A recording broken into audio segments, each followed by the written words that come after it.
அடுத்து நாம பார்க்க போகிற மிக முக்கியமான கட்சி தமிழ்நாட்டை எப்படியாவது கைப்பற்றியே தீர்வதுன்னு அவங்களும் முயற்சி பண்ணிட்டே இருக்கிறாங்க. ஆனால் தமிழ்நாட்டு மக்கள் கொஞ்சம் கூட ஒத்துழைப்பு தர மாட்டேங்கிறாங்க. பாரதிய ஜனதா கட்சி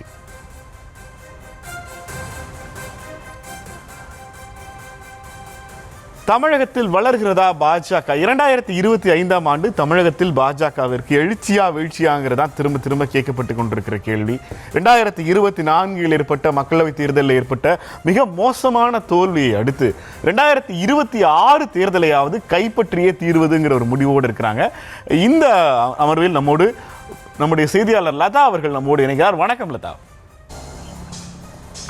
லதா, பாஜக தமிழ்நாட்டை எப்படியாவது கைப்பற்றியே தீர்வதுன்னு அவங்களும் எல்லா முறையும் ட்ரை பண்றாங்க. ஆனா ஒவ்வொரு முறையும் அது ஒரு பெரிய வெற்றியை கொடுக்க மாட்டேங்குது. 2026க்கு அவங்க பிளான் என்ன? அது எக்ஸிக்யூட் ஆகுமா? வெற்றியை கொடுக்குமா லதா?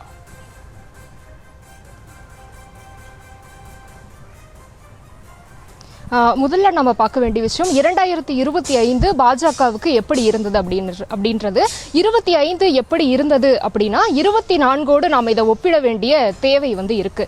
2024 பொறுத்த வரைக்கும் பாஜக தமிழகத்தில் திமுக அதிமுகவுக்கு பாஜக தான் மாற்று, பிரதான எதிர்க்கட்சி தமிழகத்தில் பாஜக தான் என்ற ஒரு அதிரடி அரசியலை பாஜக மேற்கொண்டிருந்தது. ஆனால் 2025 அந்த அதிரடி அரசியல் என்பது கிடையாது. வியூக அரசியலை தான் அவர்கள் மேற்கொண்டிருக்கிறார்கள். என்ன வியூகம் அப்படின்னா திமுகவை வீழ்த்துவது, அதிமுகவோடு ஒரு கூட்டணி அமைத்து திமுகவை வீழ்த்துவது. அதிமுக கடந்த 2024 தேர்தலில் செய்த தவறை செய்யாமல் வரக்கூடிய 2026 தேர்தலில் அதிமுகவோடு கூட்டணி அமைத்து எப்படி திமுகவை வீழ்த்துவது என்பதுதான் அவர்களினுடைய வியூகம். எனவே அந்த வியூக அரசியலை தான் இந்த ஆண்டு முழுவதுமே பாஜக செய்து வருகிறது. முக்கியமாக தமிழக பாஜகவில் இந்த ஆண்டு நடந்த முக்கியமான சம்பவங்கள் என்று பார்த்தோம் அப்படின்னா, முதலில் கூட்டணி அமைத்ததுதான். ஜனவரி மாதத்திலேயே கூட்டணிக்கான பேச்சுவார்த்தைகள் எல்லாம் நடத்தி ஏப்ரலில் அது அதிகாரப்பூர்வமாக அறிவிக்கப்பட்டது. அதிமுக பாஜக கூட்டணியானது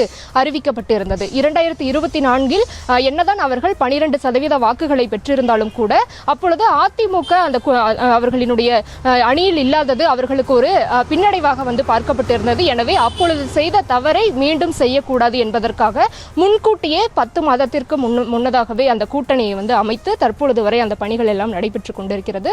கூட்டணி அமைந்த சமயத்தில் பார்த்தோம் அப்படின்னா இது ஒரு பொருந்தாத கூட்டணி, இபிஎஸ் தேர்தல் நேரத்தில் நழுவி விடுவார், மேலும் இது கூட்டணி ஆட்சிக்கு வழிவகுக்கும் என்றெல்லாம் எதிர்க்கட்சிகள் தரப்பில் பல்வேறு விமர்சனங்களும் கூட வைக்கப்பட்டிருந்தது. இருப்பினும் இதனை இரண்டு தரப்புமே எதிர்கொண்டு தற்பொழுது வரை கூட்டணி அமைந்து 8 மாதங்கள் ஆகிறது. தற்பொழுது வரை பாஜக மாநில தலைமையாக இருக்கட்டும் அதிமுக தலைமையாக இருக்கட்டும் இருவருமே அந்த ஒருங்கிணைப்போடு தான் அவர்கள் அந்த கூட்டணியை வழிநடத்தி வருவதை நம்மால் பார்க்க முடியுது. எனவே இந்த கூட்டணி என்பது ஒரு புறம் இருந்தாலும் கூட அதற்கு அடுத்தபடியாக கூட்டணியை எப்படி விரிவாக்கம் செய்வது, தொகுதி பங்கீடு, மற்ற கட்சிகளை எப்படி ஒருங்கிணைப்பது என்ற வியூகங்களை எல்லாம் வகுத்து அந்த பணிகளை எல்லாம் அவர்கள் தொடர்ச்சியாக செய்யக்கூடிய அடுத்தடுத்த கட்டங்களாக மேற்கொள்ள இருக்கிறார்கள். அதே போல பார்த்தோம்னா 2025 முக்கியமான நிகழ்வு என்பது அண்ணாமலை மாநில தலைவராக இருந்த அண்ணாமலை மாற்றப்பட்டு நயினார் பொறுப்பேற்றதுதான்.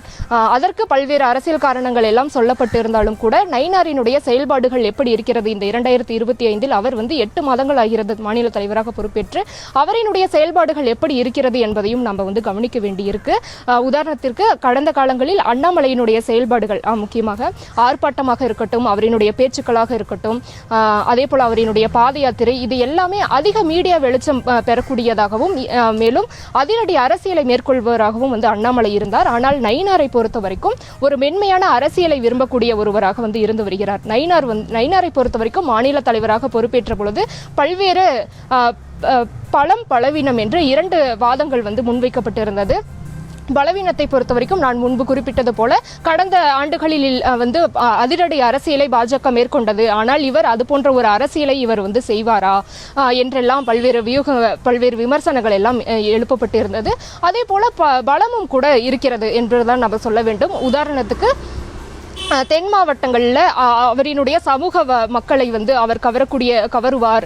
அதே போல அதிமுகவோடு ஒருங்கிணைந்து அவர் செயல்படுவார். ஏனென்றால் கடந்த காலங்களில் அண்ணாமலை அதிமுகவினுடைய முன்னோடி தலைவர்களை விமர்சனம் செய்தது பெரும் விமர்சனம் ஏற்பட்டது. அது 2 தரப்பிற்கும் மோதல் ஏற்பட்டு கூட்டணி பிளவுக்கு காரணமாக அது வழிவகுத்தது. எனவே இவர் அதிமுகவை ஒருங்கிணைந்து அனுசரித்து செல்லக்கூடிய ஒருவராக இருப்பது, மேலும் உட்கட்சியில் பெரிய அளவில் ஒரு பூசல் இல்லாத ஒரு வகையில் நயினார் வந்து வழிநடத்தி செல்வது, இப்படியான பலமும் கூட ஒரு புறம் இருக்கிறது.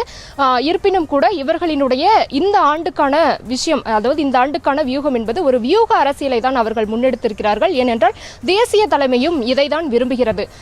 கடந்த காலங்களில் செய்த தவறை மீண்டும் செய்யக்கூடாது, இந்த முறை வியூக அரசியலை முன்னெடுக்க வேண்டும். எப்படி கூட்டணியை ஒருங்கிணைத்து கூட்டணியை விரிவுபடுத்தி அதிமுகவோடு அனுசரித்து ஆட்சியை பிடிக்க வேண்டும், திமுகவை வீழ்த்த வேண்டும் என்பதுதான் அவர்களினுடைய நோக்கமாக இருக்கிறது. அதற்கேற்ற வகையில் தான் அந்த பணிகளை எல்லாம் மேற்கொண்டு வருகிறார்கள்.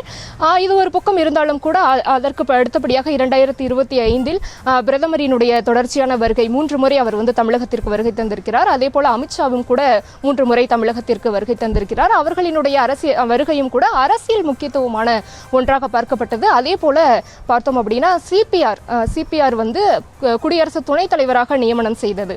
அதுவும் கூட முக்கியமான ஒன்றாக 2025 பாஜக தரப்பில் நடைபெற்ற அந்த முக்கியமான ஒரு நிகழ்வாக பார்க்கலாம். அதே போல பார்த்தோம்னா 2026 தேர்தலில் எதிர்கொள்வதற்கு இவர்கள் எந்த அளவில் தயாராக இருக்கிறார்கள் என்பதையும் நம்ம வந்து பார்க்கணும். நயினார் ஒரு முறை செய்தியாளர் சந்திப்பில் வந்து சொல்லியிருந்தார், நாங்கள் நாளையே தேர்தலை வைத்தாலும் நாங்கள் சந்திக்க தயாராக இருக்கிறோம் என்று வந்து அவர் குறிப்பிட்டிருந்தார். அவர்களினுடைய கடந்த காலங்களில் இருந்ததை விட இந்த முறை இவர்களினுடைய அந்த உள்கட்டமைப்பு, அந்த பூத் கமிட்டி ஆட்கள் நியமனம் என்பது வலுவாகவே காணப்படுகிறது. ஏனென்றால் திமுகவை பொறுத்த வரைக்கும் 68,000 பிஎல்ஏக்கள் வந்து நியமிக்கப்பட்டு இருக்கிறார்கள். அதே போல அதிமுகவை பொறுத்த வரைக்கும் 64 தோராயமாக நியமிக்கப்பட்டிருக்கிறார்கள். மூன்றாவதாக பாஜக தமிழகத்தில் 61,000 பிஏக்களை வந்து நியமித்திருக்கிறார்கள். ஏறத்தாழ 99% அந்த பூத் கமிட்டி ஆட்கள் நியமன பணிகள் எல்லாமே நடைபெற்று விட்டது. எனவே அவர்களினுடைய கட்டமைப்பு கடந்த காலங்களை விட இந்த ஆண்டு வலிமையாகவே இருக்கிறது. மேலும் இவர்களினுடைய அடுத்தடுத்த கட்ட வியூகங்கள் எப்படி இருக்க போகிறது, திமுகவுக்கு எதிரான வியூகங்களை இவர்கள் எப்படி வகுக்க போகிறார்கள், அவர்களினுடைய அந்த தேர்தல் வாக்குறுதி, நிறைவேற்றாத தேர்தல் வாக்குறுதிகளை கொண்டு வருவது, இப்படியான பல்வேறு விஷயங்களை எல்லாம் எப்படி முன்னிறுத்தி அவர்கள் செயல்பட போகிறார்கள் என்பதையெல்லாம் அந்த தேர்தல் இன்னும் நெருங்கக்கூடிய அந்த நேரத்தில் தான் நம்ம வந்து பார்க்க முடியும். அதே போல நெல்சன், இன்னொரு விஷயம் என்ன அப்படின்னா 2025 பாஜக செய்த போராட்டங்கள், அந்த சுற்றுப்பயணங்கள், அதையும் நாம் வந்து கவனிக்க வேண்டி இருக்கு. ஏன் அப்படின்னா கடந்த காலங்களில் இருந்த தலைவர்கள், தமிழிசையா இருக்கட்டும், எல்முருகனா இருக்கட்டும், அண்ணாமலையா இருக்கட்டும், அவர்களினுடைய பேச்சுக்கள், அவர்களினுடைய செயல்பாடுகளோடு ஒப்பிடும்போது நயினாரினுடைய செயல்பாடுகள் என்பது சற்று மென்மையானதாகவே வந்து இருக்கு. ஏனென்றால் தமிழிசையினுடைய அதிரடியான பேச்சு, அடுக்குமொழி பேச்சுக்கள், அதே போல எல்முருகனினுடைய வேல் யாத்திரை, அண்ணாமலை என்று குறிப்பிட்டால் பல்வேறு போராட்டங்கள், அறநிலையத்துறையை கண்டித்து நடைபெற்ற போராட்டங்கள் வந்து சென்னையை ஸ்தம்பிக்கக்கூடிய வகையில தான் வந்து அமைந்திருந்தது. அதே போல கோவையில் நடைபெற்ற பேரணியாக இருக்கட்டும், அதே போல செந்தில் பாலாஜிக்கும் அண்ணாமலைக்கும் இடையே நடந்த அந்த மோதலாக இருக்கட்டும், அதே போல ஊழல், டாஸ்மாக் ஊழல், 1000 கோடி ஊழல் விவகாரத்தை வந்து அண்ணாமலை கையில் எடுத்தது, இப்படியான பல்வேறு விஷயங்களை எல்லாம் அவர்கள் தொடர்ச்சியாக செய்து கொண்டு திமுக அரசுக்கு என்ன மாதிரியான அழுத்தங்களை கொடுத்தார்கள் என்பதை எல்லாம் நாம வந்து பார்க்க வேண்டியிருக்கு. அண்ணாமலை மேற்கொண்ட அந்த ஃபைல், அந்த சொத்து விவரங்களை வெளியிடுகிறேன் என்ற பெயர்ல நயினார் தலைமையில் இருக்கிற பாரதிய ஜனதா எவ்வளவு தொகுதிகளை கேட்கலான்னு இருக்காங்க அதிமுக கிட்ட?